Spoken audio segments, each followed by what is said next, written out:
Terceira parte do nosso Evangelho no Lar, o Evangelho segundo o Espiritismo, capítulo 20, os trabalhadores da última hora, item 2, os últimos serão os primeiros.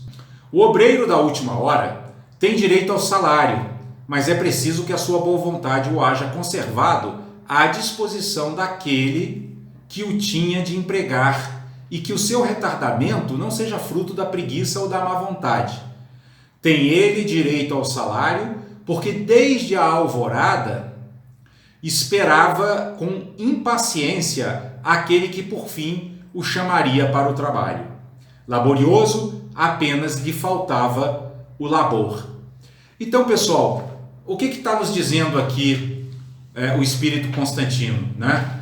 Aquilo que a gente já vinha enfatizando nos comentários anteriores sobre a parábola dos trabalhadores da última hora, né? Ou seja, o salário, como nós vimos lá no simbolismo da parábola, é nada mais, nada menos do que a paz, aquela paz que Jesus diz que o mundo não pode dar, né? Esse é o salário que o espírito obtém ao final da sua jornada evolutiva, né? O estado de perfeição espiritual é um estado onde o espírito adquire uma equanimidade absoluta. E o que é a equanimidade? A equanimidade é o poder da mente de não se perturbar diante das circunstâncias.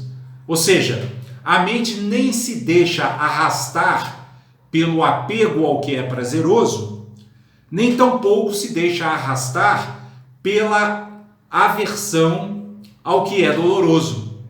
Ou seja, é uma mente forte, é uma mente que tem eixo, é uma mente que não sai do seu ponto de equilíbrio.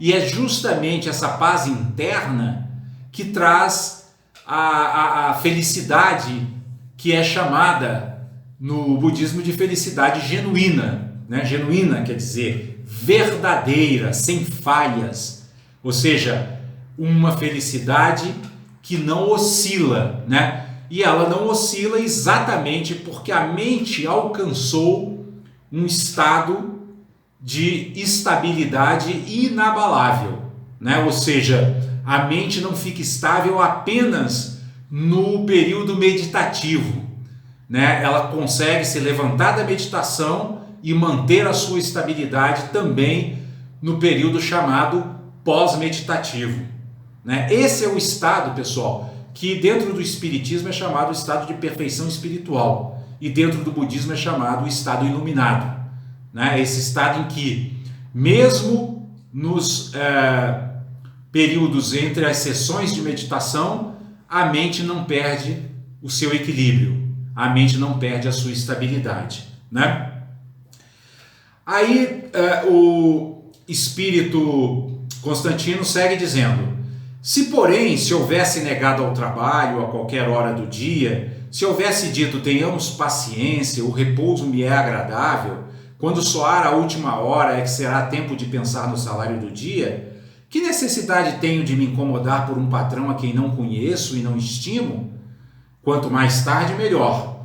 Esse tal, meus amigos, não teria tido o salário do obreiro, mas o da preguiça. Ora, vejam, o que Constantino está nos descrevendo aqui nesse segundo parágrafo? Ele está nos descrevendo exatamente a atitude mental dos seres que não têm motivação correta, que não têm motivação para praticar os ensinamentos espirituais, né? Hoje, nós nos encontramos num estágio evolutivo em que a maioria da humanidade não está minimamente preocupada com a prática espiritual.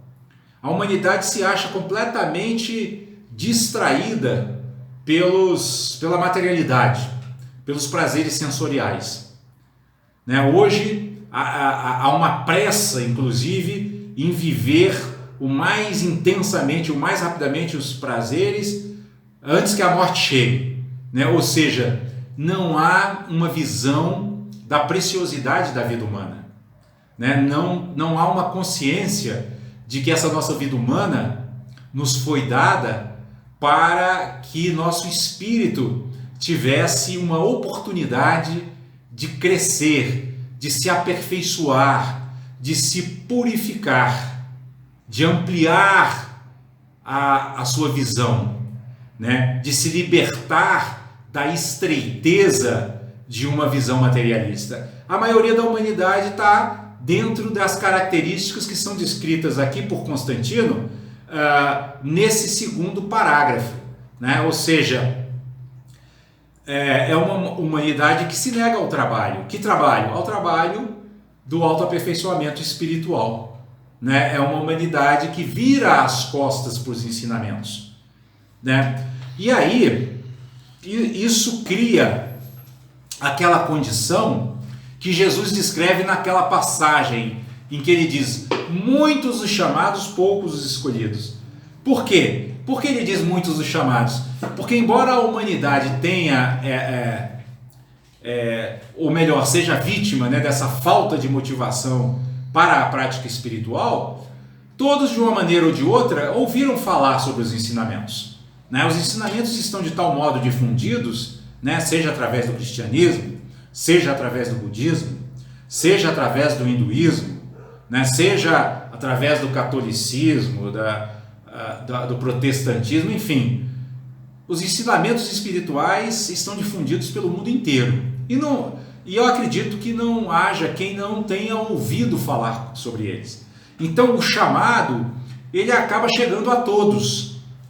Mas aí Jesus vai dizer que poucos são os escolhidos. Por quê? Porque a maioria da humanidade se mantém nessa posição de preguiça espiritual, né? É uma humanidade que se movimenta muito, que gasta muita energia, mas com aquelas coisas do mundo de Mamon, que Jesus diz que são justamente as coisas que precisam ser abandonadas. Então é uma humanidade que, na sua maioria, fica reforçando suas marcas mentais negativas. E é por isso que o Espírito Constantino, no final do segundo parágrafo, vai dizer que esse obreiro não vai ter direito ao salário. O que ele quer dizer com isso? É uma figura, né? Ele quer dizer simplesmente que esses seres todos que desperdiçam sua vida mergulhados nesse lodaçal da escravidão aos prazeres sensoriais, quando desencarnarem, vão colher aquilo que plantaram, né? Ou seja, vão se ver destituídos de seus corpos físicos, sem esse instrumento que lhes proporcionava a satisfação de seus vícios, né? E consequentemente vão ficar sofrendo até que consigam encontrar uma nova oportunidade que Deus, por misericórdia, lhes dará numa nova encarnação, né? E aí Constantino segue dizendo: que dizer então daquele que, em vez de apenas se conservar inativo, haja empregado as horas destinadas ao labor do dia em praticar atos culposos? Que haja blasfemado de Deus, derramado o sangue de seus irmãos, lançado a perturbação nas famílias, arruinado os que nele confiaram, abusado da inocência, que enfim se haja cevado em todas as ignomínias da humanidade. Que será desse? Bastar-lhe-á dizer à última hora: Senhor, empreguei mal o meu tempo, toma-me até o fim do dia para que eu execute um pouco, embora bem pouco, da minha tarefa e dá-me o salário do trabalhador de boa vontade? Não, não. O Senhor lhe dirá: não tenho presentemente trabalho para te dar. Malbarataste o teu tempo, esqueceste o que havias aprendido, já não sabes trabalhar na minha vinha. Recomeça, portanto, a aprender.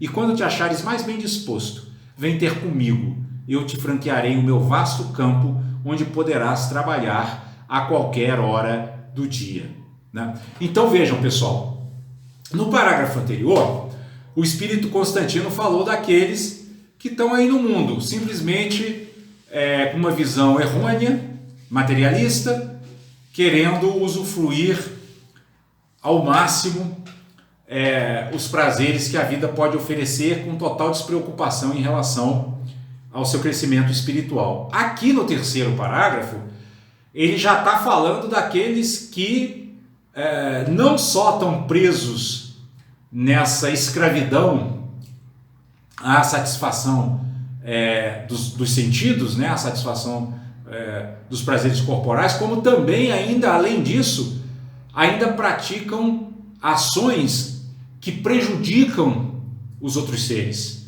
Né? Hoje nós temos visto muito, né, o abuso do poder político, o abuso do poder econômico, né, o abuso da própria força, né, dos homens contra as mulheres, né, enfim, nós temos visto todo tipo de tentativa de exploração de um ser pelo outro, inclusive o abuso em relação aos outros seres da natureza, que está provocando um tremendo desequilíbrio ambiental no planeta, né?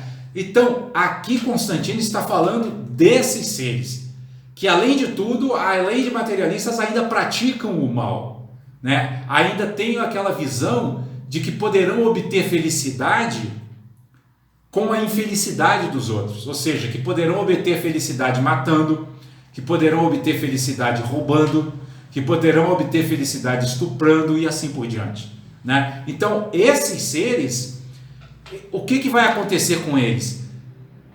Eles estão não só reforçando suas marcas mentais negativas, como estão criando um karma negativo de grande repercussão, né? De grande monta, né? E um karma desse não é simples de purificar. Por isso que Constantino, usando aqui aquela mesma habilidade, né, que Jesus usava na sua época, que são as figuras, né, de linguagem, ele diz que o Senhor da vinha vai dizer para esse espírito: não tenho presentemente trabalho para te dar. O que significa isso?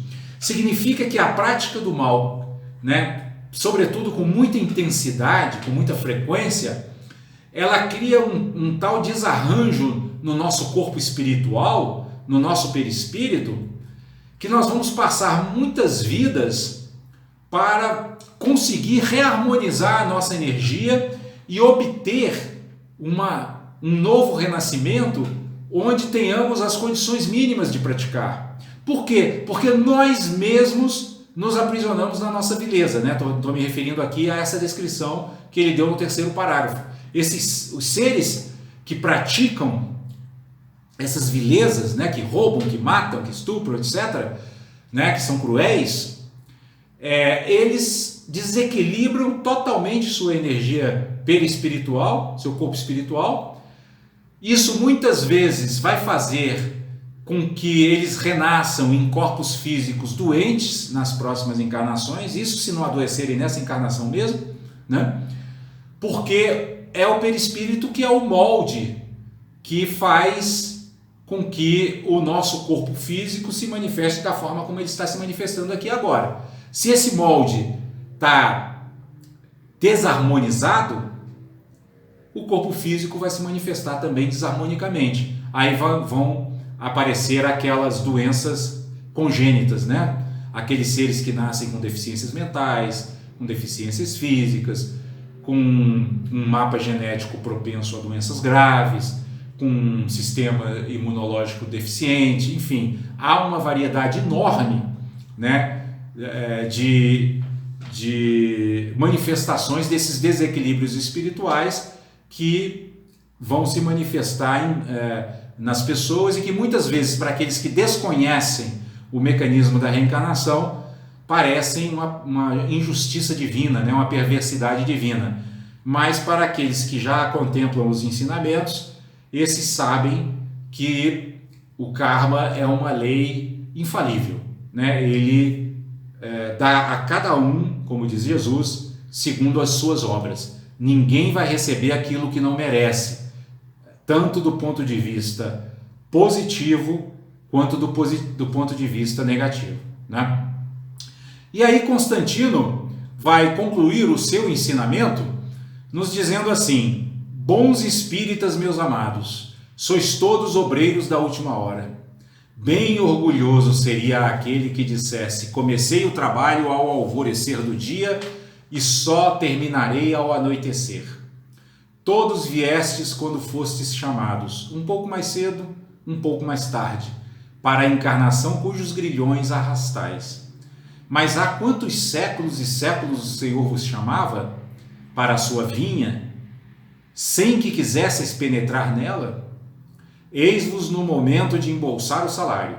Empregai bem a hora que vos resta, e não esqueçais nunca que a vossa existência, por longa que vos pareça, mais não é do que um instante fugitivo na imensidade dos tempos que formam para vós a eternidade. Bom, aqui Constantino está fazendo uma conclamação direta a nós que seguimos a doutrina espírita, ou que procuramos seguir. E é interessante que no início do parágrafo ele não fala espíritas, meus bem-amados, ele fala bons espíritas. E isso nos conecta com o tema de que nós tratamos aqui na segunda parte, quando o Lama, falando sobre a prática da prostração na preliminar da meditação, nos chamou a atenção para o fato de que o simples ouvir os ensinamentos não promove a nossa transformação. É preciso aplicá-los, é preciso praticá-los. Então acho que é por isso que Constantino aqui fala bons espíritas, ou seja, espíritas praticantes, espíritas que realmente buscam vivenciar no seu cotidiano, no seu dia a dia, os ensinamentos que Jesus nos legou, né? Espíritas que procuram treinar, mesmo nas circunstâncias mais difíceis, a generosidade, a moralidade, a paciência, a perseverança, o foco nas práticas espirituais e a compreensão ampla da vida, né? Uma visão espiritualizada da vida em todas as circunstâncias, né? O bom espírito é esse, aquele que procura praticar, né? Usar essas práticas como um norte para a sua caminhada no mundo. E Constantino chama a nossa atenção também para o fato de que nós espíritas somos exatamente esses trabalhadores da última hora, né? Por que última hora? Porque nós estamos no final de um ciclo, né? E tivemos o privilégio de renascer em condições de entrar em contato com a doutrina que clareia de forma muito nítida a transformação pela qual está passando agora o nosso planeta, né? Que está no período de transição, que é um período que pode durar um tempo muito longo, né? Mas é um período de transição entre planeta de provas e expiação e planeta de regeneração. E a doutrina espírita, ela surgiu no mundo com a proposta de ser uma luz, de ser um farol a iluminar esse caminho de transformação.